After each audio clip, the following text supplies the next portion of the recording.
Hey guys, so I figured that I would one up Brian with his AMA audio answers by recording a video instead.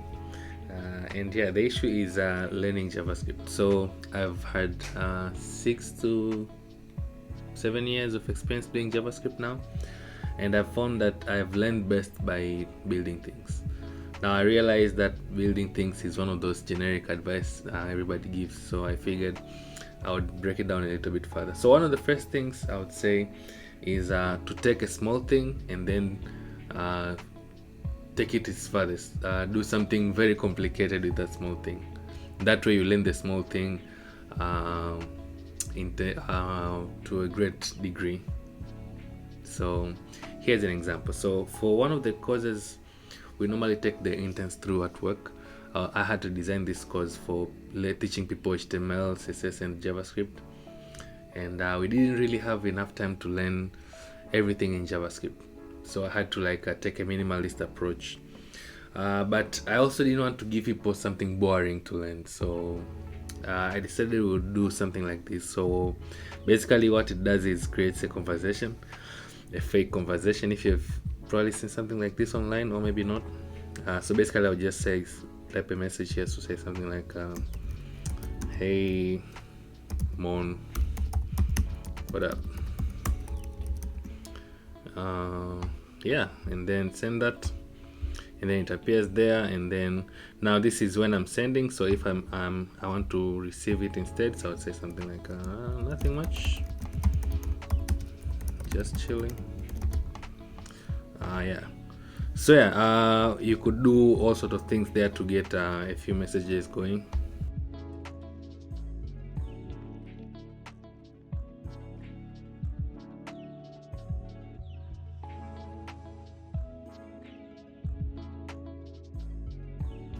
So yeah, now the next thing would be this is like in Messenger now, so I'm assuming that this conversation was for Facebook Messenger. You can turn on dark mode here and you get the Messenger dark mode. And then I can also chat this in WhatsApp, but even further I can take a screenshot of this. So yeah, it plays the screenshot sounds and then creates the screenshot there. If I could show you the screenshot. So yeah, there you see it. Yeah, so that was the first thing. Yeah, so you can obviously do that, the same thing with dark mode. Take a screenshot again, it plays that sound. So yeah, now for this particular course, I wanted to, because like I said, you're not doing so many things, we didn't have a chance to learn so many things. So what we did is I focused on creating this entire experience using, I'm going to view page source here so you can see. So using very minimal JavaScript here. So see, this is all the JavaScript I wrote. If I could, unfortunately I can turn on number of lines so you'd see, but it's basically maybe less than 200 lines. Okay, maybe less than 100 lines actually. So yeah, basically what the whole thing it's doing, it's actually using HTML, CSS, and then most of the tricks are being done using changing classes, and also we need to handle this click here to send the message. And then the last thing we're using here is concatenating the HTML. And the only thing I wanted to teach the kids, the students there in that session was to use libraries. So I'm using a library to download the image. So I showed them how to go and get a library from GitHub and then use it to do something. Also, so search for Stack Overflow, search online for what is for a library that does something, like for instance in this case, take a screenshot, and another library that downloads an image. So yeah. So see, now my point is you take a very small set of skills. In this case is handle clicks, and then adding content to the HTML here using JavaScript, and then I'm using this trick of changing the class. So let me show you what I mean. So if I inspect here,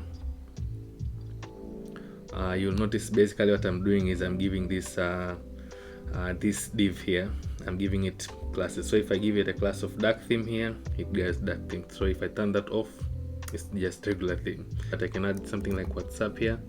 So if I give it a WhatsApp theme, so yeah, basically all the JavaScript is doing is adding and removing these classes. So if I want to WhatsApp with dark theme, I just add the class list, the class dark theme to that div. So taking that small concept of adding and removing classes and maximizing it, you'll see the same concept is being used here on this checkbox here, not checkbox, ready button. So basically all it does is if it's this class of on or off. So if you take a look here at this dark mode here, if I give it a class of on, it goes to the end, and then if I give it a class of off, so I'm using my CSS skills that I have to move this item to the right and left by changing that class. So JavaScript only has to do one thing of changing that class of adding the class on or off, and then it does all those many things. So yeah, so something else is this for the screenshot. I think what we're just doing here is giving this class of screenshot, if I'm not mistaken. Yeah, so you see if I add the class screenshot there, it animates in and out. So instead of figuring how to do that with JavaScript, you just use JavaScript to add that class of screenshot, and then it will do that animation there of jumping up and down to simulate that somebody has taken a screenshot. Yeah, so another example of building things with very little knowledge is Ionic. So back in my college days, I built this app here. So it's not like a very impressive app, and now it actually doesn't work really well because back then I had a smaller phone, so the dimensions are off here. But yeah, I just dug this up and decided I would use it in this video. Yeah, so basically what all it did is I would enter a day of the week. I hated getting there. Our timetable was given in papers, and I really did not like doing that. So I decided I would take the timetable and then convert it into an app. Yeah, so basically now instead of spending time learning SwiftUI or Android in order to build the app, I decided, you know what, I'm just going to use my HTML and CSS and JavaScript knowledge and build the app. Yeah, so that way I would build something that I would be using every day, and I actually use this a lot. And instead of learning something difficult that would actually make me not build the app in the first place. So yeah, again, now in terms, this is actually going back to the concept I said of taking something small, in my case, which was just HTML, JavaScript, and CSS, and building something with it, something functional, something that I used every day. I even shared this with a couple of friends, so they could also use it instead of carrying papers around. Yeah. So yeah, now this was like I said, this is actually way back in the day. This like maybe 4 or 5 years ago. Yeah. Now since then, Ionic, which is what I used to make that, has come a very long way. And you can see, I would show you here a couple of components. So something like action sheet here. If I say show action sheet, you'll notice here in this case it shows it's a very realistic looking iOS action sheet. And at the same time, if you turn this to Android and then do the same thing, you notice it's a very different looking action sheet. Even the buttons here, these buttons look like iOS. If you look at the app bar here, the title is centered. In this case, the title is on the left and the buttons look different. There's a shadow here. With iOS, it was just a simple line. So they have so many items like this which are following the particular platform's look and feel. But you can also, like you saw in my Android app there, which I showed you, you can build something completely different on your own by using your own components and using your own knowledge. Yeah, so my next tip would be to automate parts of your process, parts of your daily activities that are boring or annoying. So I remember Brian had this plugin he did for Figma, but yeah, you can do something like that, similar to that, to automate parts of your process. So for me, one of the things I used to do a lot was I would go to Unsplash, get an image, copy it, bring back to HTML, and then paste it in there. And then I was just annoyed with that process. So I built this Mac app bar app. This is all built using HTML, CSS, and JavaScript, and then I'm using Electron to convert it into a Mac app, and this specifically a menu bar app. Yeah, so you'll notice here it's basically I'm just searching Unsplash, and then so if I search for New York, I would get those images from New York and then copy and do all sorts of stuff with it. So yeah, now instead of just, if I just click here, it copies a link to the image and I can paste it somewhere, get the image and then maybe drag it to the desktop. The good news is that I can just drag that image there and put it in something like XD and resize it and do all sorts of stuff with it. My point again being here, HTML, JavaScript and CSS, and then wrapping it with Electron or wrapping with a similar technology. Building the same kind of app using a markup where you do this all these aligned images, doing this cool like masonry or Pinterest effect would take you a while. And yeah, again, if you go that route, you definitely learn how to build markups the proper way, in air quotes, proper. But yeah, if you want to build something that is useful and while learning, upgrading your skills, your JavaScript and HTML and CSS skills in the way, I would say this is the route to go. Another thing I do almost every day is icons. I use SVGs every day, every single day. As long as I'm building a UI, I'm using an SVG, and so I use material icons for the SVGs. And normally now, something that used to annoy me very much, if I came to material icons, I'm going to open this in an incognito so you can see the difference. So one of the things that always annoyed me about material icons is I would have to come to material icons, maybe search for the icon I'm looking for, click it, and then here this will give me an option to download the SVG. I download it, open it in an editor, copy the code, and then put it in my HTML where I wanted to use it. Yeah, and I just hated that flow. It was just taking way too long. So, what I did instead of doing this, I created a Chrome extension. You'll notice here now it's basically copy SVG instead of download SVG. I basically copied this button they have here and just changed it up, its functionality. I replaced their button with my own button. Chrome extensions can be very powerful, help you build a lot of cool stuff. So yeah, instead of doing this downloading SVG and using it, doing all those things, put it in an editor, copy the code and then use it, this Chrome extension I built allows me to just come and click, and then that copies the HTML to clipboard, and then I can just paste that in code. So something like yeah, I just have the SVG already there. Here's another example. So a while ago, when YouTube introduced the queues, where you could add videos to queue, it didn't allow you to save the queue as a playlist. And normally I'd be watching the videos and then I would want to go watch on a different device, and then I've set up this queue of maybe 10 videos and I couldn't watch the videos anymore because I would actually have to be on that same device. And I decided, you know what, I'm just going to create a Chrome extension that does that. So this Chrome extension actually does that. Once you've added your videos to queue, it would allow you to save. So you click save playlist somewhere around there, and then it fetches your videos, your YouTube playlists, and then you select one and then save the videos to that playlist, or create a new playlist if you want to. Since then, YouTube has fixed that issue, and now you can actually save the videos to playlist. But for at least a month there or two, this is what I use. I'm assuming you're seeing a trend here. I have a problem that can be fixed with code. Build something. So another thing I would say to do, or rather something where you could take when building products for yourself in order to learn, is to replace annoying products, annoying things you use in your daily life that are annoying to use. So in my case, this before Spotify was a thing, I had this video music player on Windows that was annoying. It would just be annoying, and then this one time I had viruses on my computer, and then the player wouldn't just work, it would just stop working. So I decided, you know what, I'm going to take a few hours and build my own music player.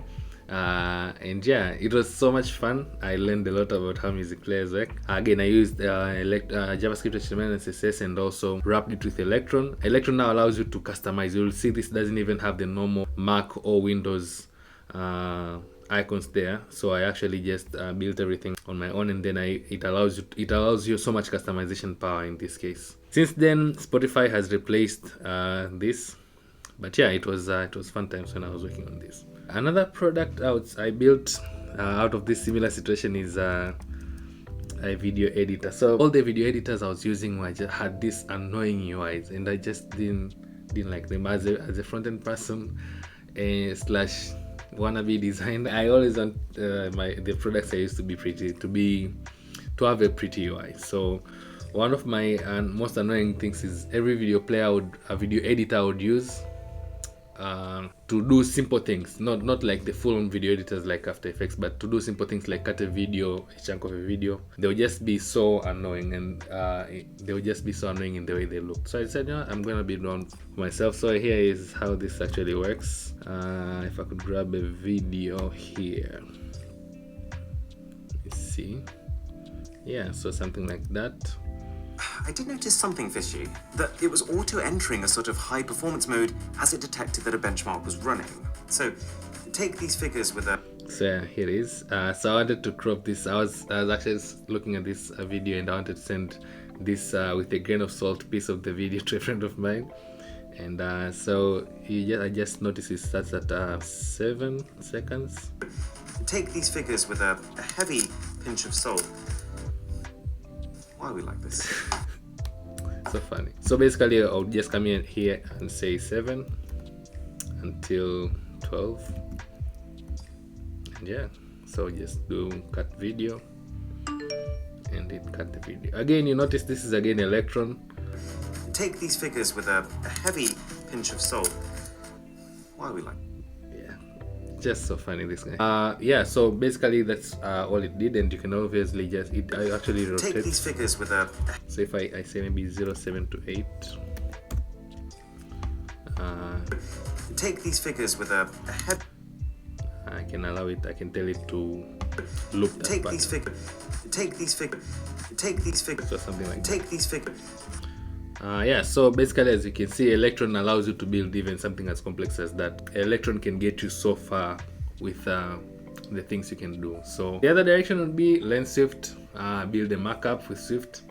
I'm going to go in that direction eventually. For instance, I did actually end up learning Android for work. I also learned Flutter later on. But for the first few years, I just used the Ionic to build apps, and I got so far. And Ionic is actually being used by big people like Disney for some of their experiences. Now I wonder if Disney and actually I think BBC uses Ionic. The Electron is being used by so many people. I think Spotify is using it, WhatsApp is using it, the Facebook Messenger is using it. So yeah, Electron is also another solution that would help you build very cool apps. So yeah, you can see that I built a simple app here, and also build a video editor using Electron. So your HTML, CSS and JavaScript knowledge can also take you so far if you wanted to.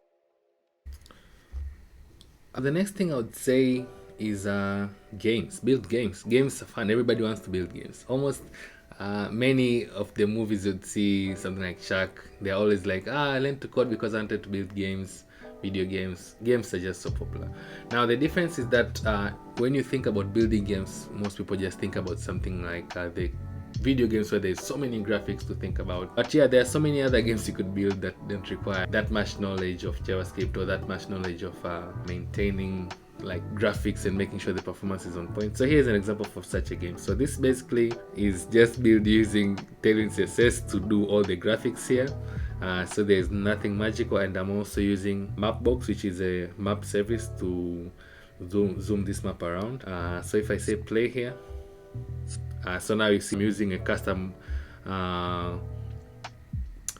cursor here, and also I'm using just a regular CSS animation to do this animation of something bouncing up and down, and then I'm using just regular audio elements to play this sounds like when I hover on a button like this. And then CSS, actually Tailwind CSS allows me to create gradients with a few classes. So I'm using Tailwind CSS for these gradients here.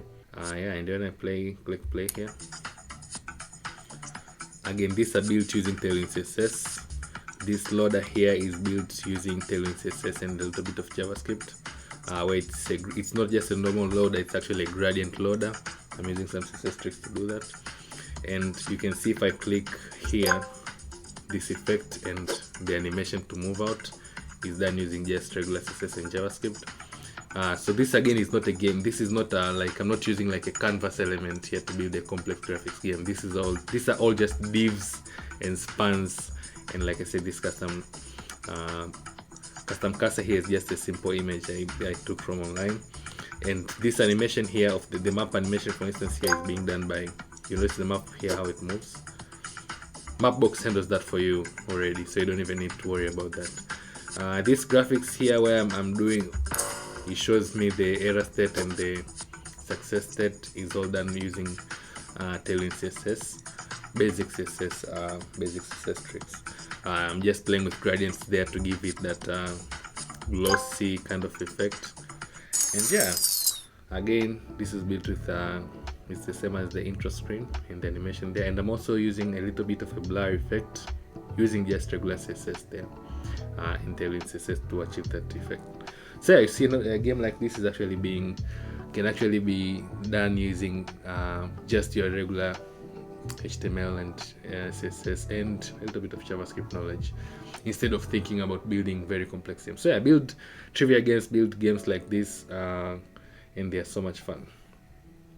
Another category of games you could build that doesn't require you to have all this JavaScript knowledge is simple games that you'd have on TV shows. So something like in this game, let me show you how it works. So if I press next song here, so this is normally intended to be played in a team. So a team would come in, the team would have a turn, and then when they get here, would play the song. So something like. So you'll notice. Ball by Miley Cyrus. So yeah, you notice here there was a counter coming down, and then there were this. You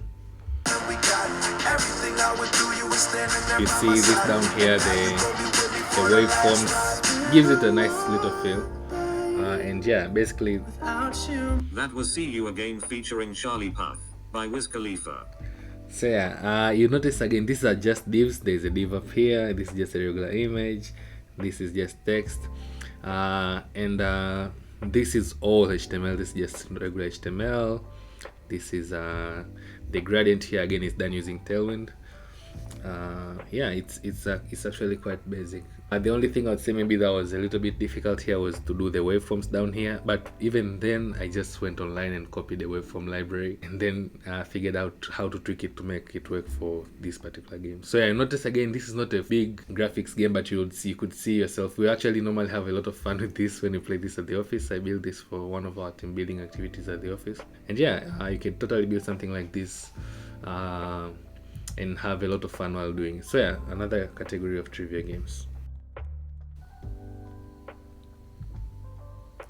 Yeah, so another category of things that you could build is to digitize some of the fun things in the real world. So I'll show you what it means, what I mean by that. Here is my phone. Basically, this is one of those games you'd see on TVs where there's two teams, something like Family Fortune or something like that. Family Feud, sorry. So yeah, you have your teams there. Everybody joins the team. So in this case, the people join their teams on the phone. So this is my phone. Let's say I'm team A, and then yeah. So when I say next question here on the computer, I'm going to move this to the side a little bit.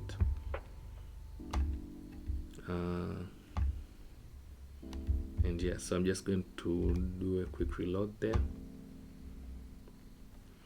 So when I say next question, you see I received the question on my phone here, and the first team to buzz can answer the question. So if I say buzz here, I'm allowed to answer. Now in this case, we also give people a chance to. In this case, you already know it's Chris Brown, so you'd answer Chris Brown and then you'd continue. So next question. This might not be obvious, so you could say something like show hint. It tells you it's an actress. So in this particular case, it's Masai Martin from Lito the movie. Next question. We probably already know this is Barack Obama, but if you didn't, you say show hint there. Something like that. But yeah, so you see the buzz effect and then sending questions over to the phone and whatnot. That would be something like digitizing something that you could do in the real world. So yeah, you would imagine maybe playing this over Zoom. I'm not sure if it would work with the latencies, but yeah, we actually do this at the office for team building. So instead of going and buying a buzz item and all that, you can just digitize that whole process and then create that game. So yeah.